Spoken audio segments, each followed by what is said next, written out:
Hey everybody, welcome back to the channel, and today we're going to be going over my battle belt. So, to jump right into this, let's start off with the core of the belt, which is the belt. This particular belt is by Condor. It's their LCS gun belt. They actually make two variations of this, their LCS gun belt and their LCS Cobra gun belt. The only difference between the two is the Cobra gun belt utilizes Cobra buckles. So let me flip this over here. You can see this is the Cobra buckles that they use. This did not start life out as such. It did start out as a regular LCS that utilized a plastic buckle, but I ended up finding these are on sale. They're legit Austria Alpine buckles. They're pro style buckle, and I bought two of them, one for mine and one for my wife's belt. And I actually saved money in the long run. So if you buy the Cobra buckle or the Cobra belt itself, the LCS Cobra belt, it's like 75, 80 bucks. But if you buy just the LCS gun belt with the plastic buckles, it's like 30 bucks. So I was able to save some money by buying these separately. I think it was like 32 bucks for these. So not too bad. I'm a huge fan of this style of belt. So this one in particular, as you see here, is an inner outer, and rather than using an inner belt that goes through your pant loops, this utilizes a 2-inch wide,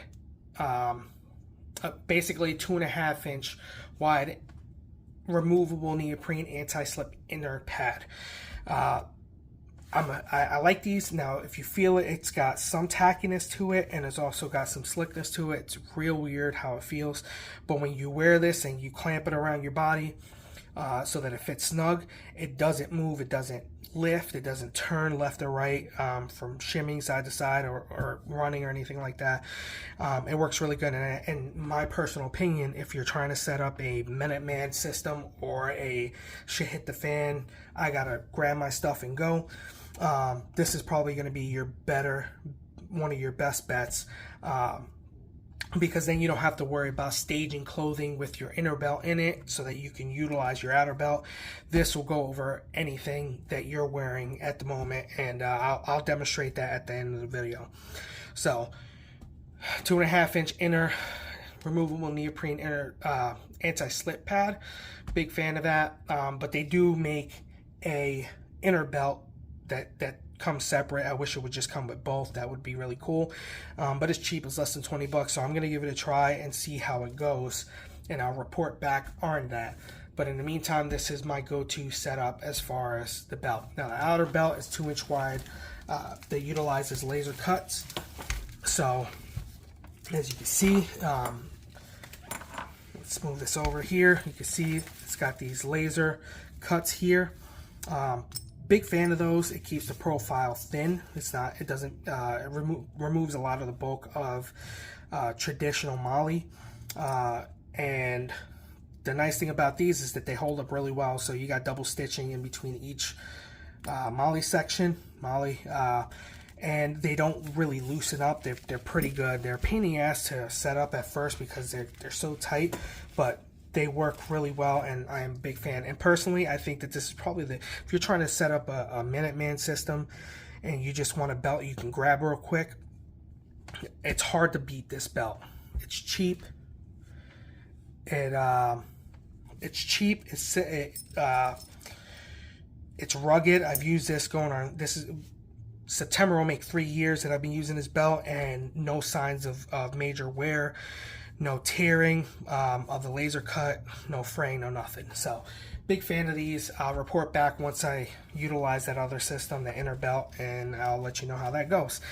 Moving on is my Safariland 6360 Level 3 ALS SLS holster in a mid-ride configuration. I know that's a lot, but as far as this holster goes, I am a big fan. I was a little hesitant to switch from a typical level 1 Kydex retention, friction retention holster, because I was so used to it. That's what I started out with. Eventually wanted to give this a try because I was looking for a solid holster that can utilize light, and this was what I got. Now, I just wanted the ALS. However, I couldn't find this particular holster in just the ALS configuration. I could only find it in the SLS configuration on Amazon, and if you go to Safariland's website, their website is an absolute joke. It's just so difficult to find anything and navigate, and it's been like that for years, and they've never really remedied the situation, so I stay away from the website. Going back to this is for a Smith & Wesson M&P 9 2.0 with a light. So you can see here, this is my M&P 2.0 with a TLR1HL. This is their high lumen, so you can see it's clear. So works good. So if you're unfamiliar with the ALS, SLS, ALS stands for automatic locking system. SLS stands for self-locking system. Self-locking system gives it its third retention method. It's basically a hood or a Kydex hood if you're running an optic that comes up over the back here. If you're running an optic, it covers the optic, and that will also give it another means of retention. So in this case here, you have this thumb right here, this knob. If you push it down as you draw, that's your ALS, your automatic locking. So you can hear it clicking as soon as it goes in, automatically locks. With the third, you'll have to depress, flip the hood out as you press this down. Some people are really good. If you watch, the hell's his damn name? Mil-Spec Mojo. He runs a level 3 because he's law enforcement and he's extremely fast with it, so it's capable.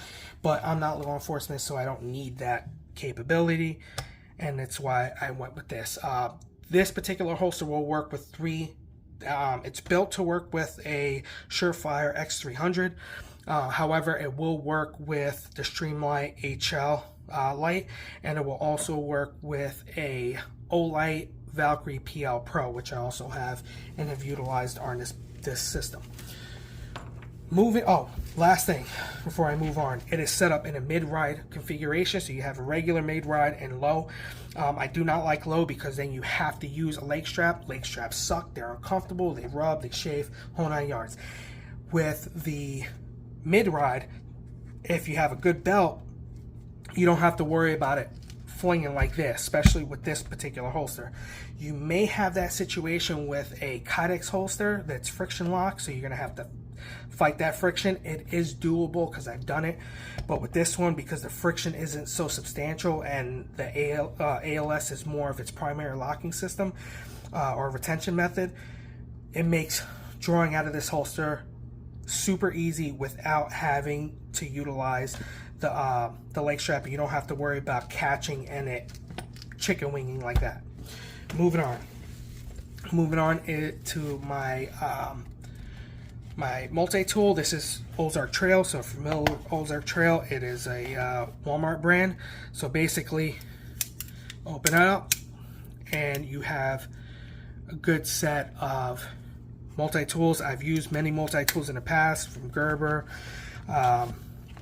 Ozark Trail obviously, but Gerber and Leatherman, I've had them both issued to me at some point. They all work great, but I don't think that they do anything that this one can't.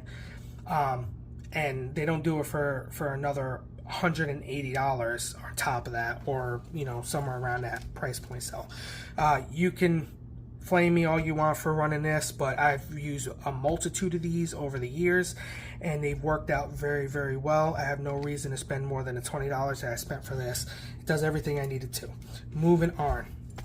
This is an Owen Bopo cheap Chinese shit tourniquet medical shear holder that I got off of Amazon. It works good enough for what I needed to. I may eventually change it at some point. It did come with shears and a tourniquet. I got rid of the shears and I got rid of the tourniquet because they're both trash. The shears that are on this right now is the Recon Medical shears, and the tourniquet is a North American Rescue Gen 7 cat tourniquet. Works fine. Not a big fan of how floppy it is. I may change it at some point, but it works well enough for me to not really give a shit at the moment. It only really bothers me when I think about it. So, moving on. This is my P-TAC Gear tactical IFAK pouch. At the time of purchase, I didn't realize it, but I think that this is a knockoff of the burrito pouch. I forget who makes it. I'll annotate it in the video. But this has worked out just fine. There are some gripes that I do have with this. So up here on the sides in the pouch section and at the bottom, I feel that they should be they should have utilized some type of elastic material, heavy duty elastic material, so that if you needed to add one more extra item or so to your IFAK, it's doable. This does not do that, so you have to really work with what it allows for as far as the room.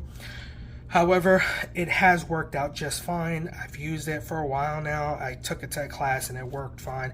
And again, this is an IFAK pouch, so that means it's stationary or permanently attached to the belt system. And I much prefer this because I do not like the types that slide in and out, like the HSGI or the Blue Force Gear ones that slide out either way. They can snag and pull out or whatever. And I don't like the rip away pouches because they typically are too big, and because of their Velcro method of attachment, they tend to flop around when you're moving. This stays right where I want it because it's got a nice form factor, so I can just grab what I need to grab and pull it all out with one easy motion. So to cover what's in here, I have a set of North American Rescue shears, 2 Recon Medical chest seals, North American Rescue wound packing gauze. I have a trauma dressing, emergency trauma dressing from North American Rescue, some black nitrile gloves, and I also have down here another set of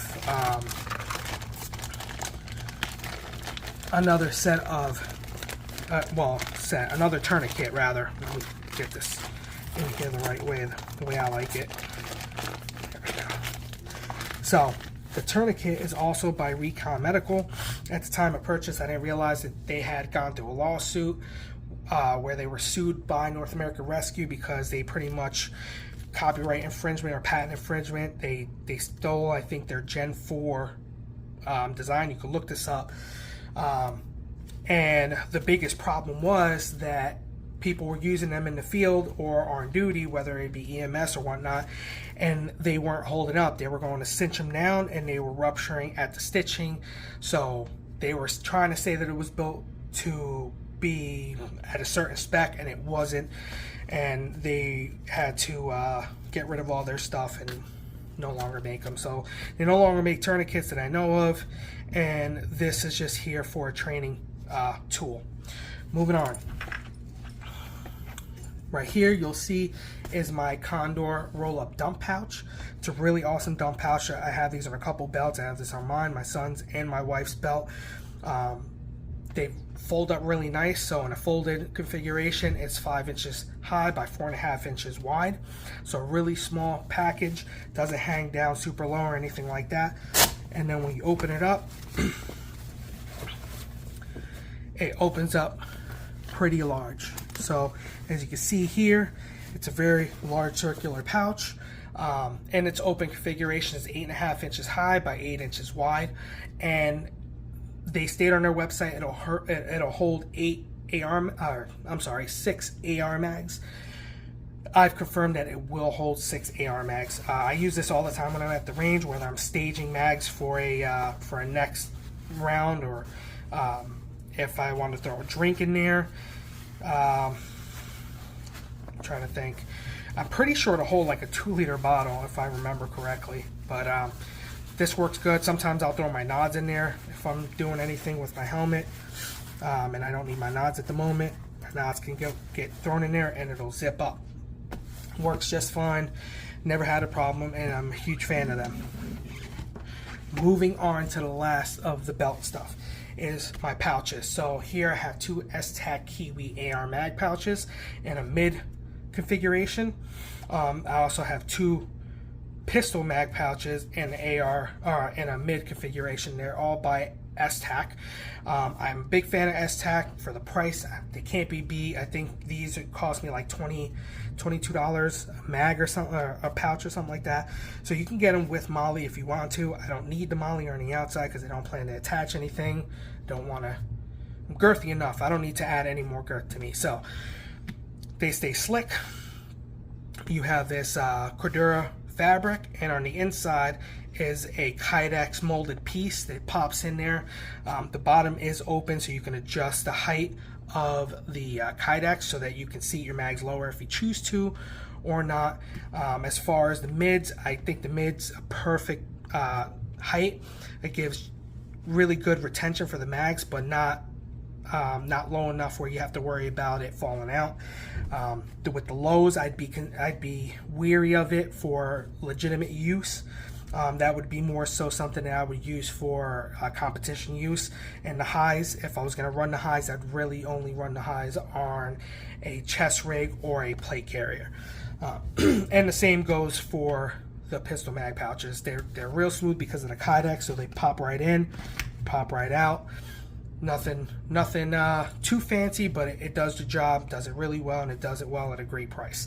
And then for the last thing that I have here, it is a handheld light. I think a handheld light is very important to have on you because you don't want to have to use any weapon light to identify or do anything that you need to illuminate that you don't want to potentially destroy. So this is a Olight M2R Warrior Pro that I got on a special. It was free, part of the special.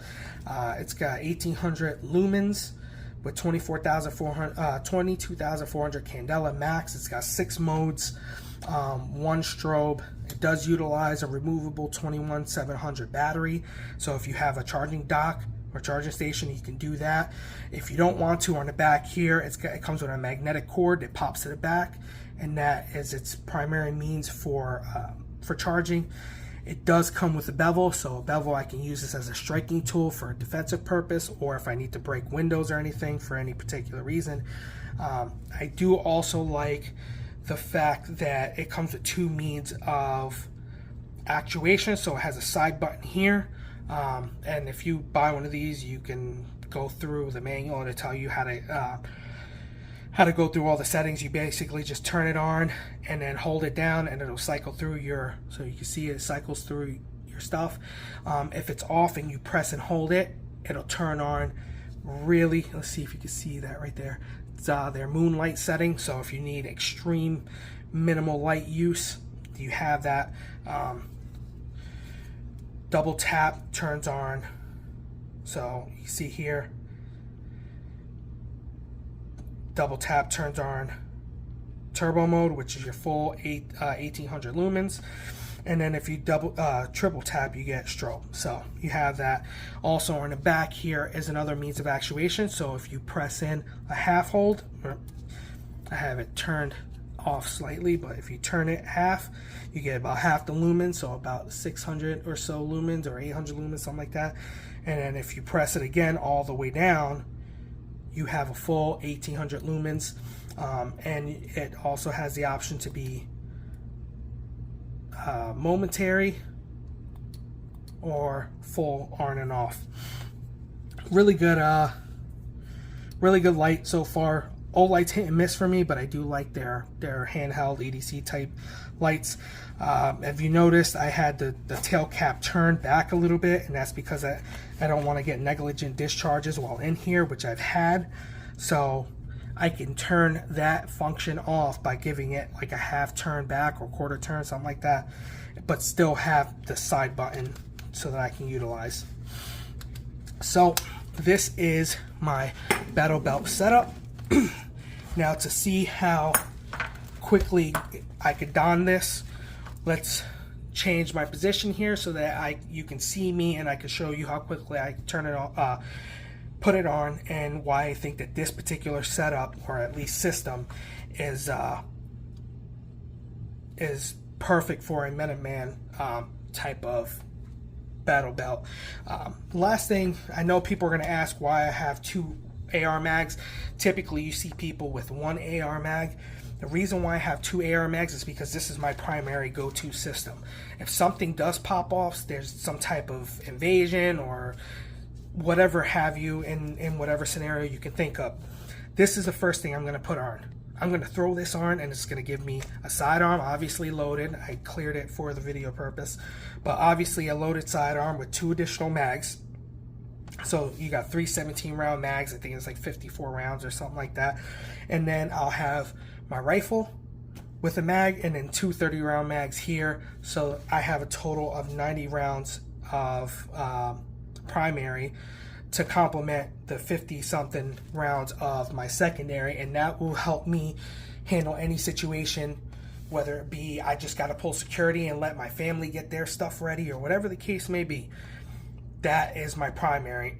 Even if I'm wearing a plate carrier in a situation where I would have to jettison my plate carrier, this will handle everything else. I can just pull the spare mags off and my water bladder, and I can put the water bladder inside my dump pouch, and I can throw the extra mags that I haven't used yet in a pocket or anything like that, what have you. But this is my primary. Everything else facilitates this. So that's how I have it set up.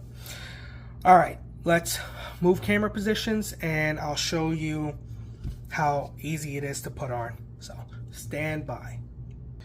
All right, everybody. So going back to quickly putting on the belt. As I said, this is why I think that this particular configuration with the inner pad makes for the best Minuteman kind of shit hit the fan, let me get my stuff and go kind of setup. So as you can see here, I have my belt. I'll just swing it around like so.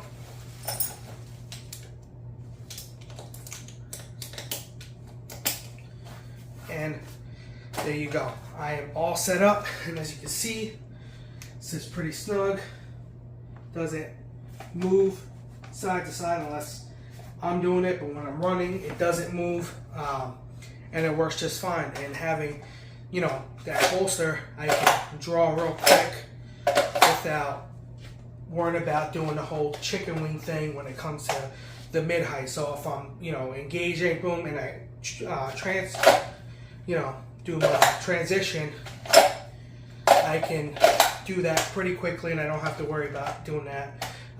Whereas if you have the lower rod, you'll have that. So that's just two things that I wanted to cover for the end of this video. So again, as far as the Minuteman situation, having this ability to put this on, and again, I'm just in a t-shirt and basketball shorts, and if something pops off, I can just throw this on and then run out the door. Even if I don't have a rifle, boom, look, I am set to go right here, you know.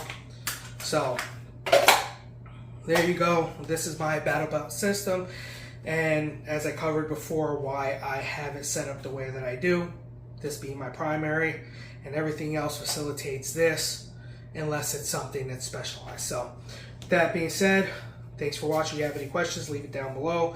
Any questions in particular to the belt or any of the components that I have attached to it, please ask. I love having the conversations and going back and forth. So again, my battle belt system, I've been using it for years. It's proven, and it's economical, to say the least. So catch you in the next video.